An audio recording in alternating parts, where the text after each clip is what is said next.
You bought a TRICO high-mileage wiper blade. Now what? This video will show you how to install the TRICO high-mileage blade onto a pinch tab arm. Before installation, remove the plastic protector from the blade rubber. With this arm type, you'll need to remove the pre-attached adapter on the wiper blade and replace it with adapter BC. Identify the release tab for the pre-attached adapter.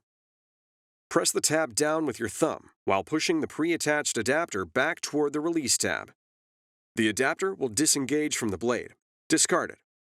Locate adapter BC.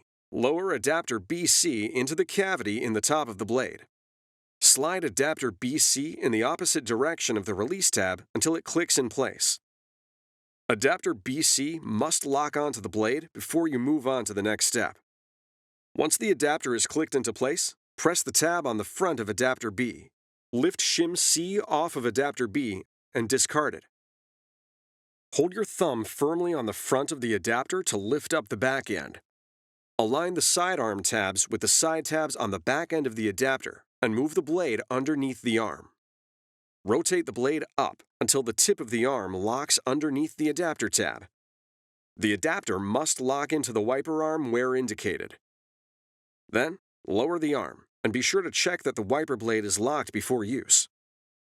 It's that easy. Now you're ready for the road ahead.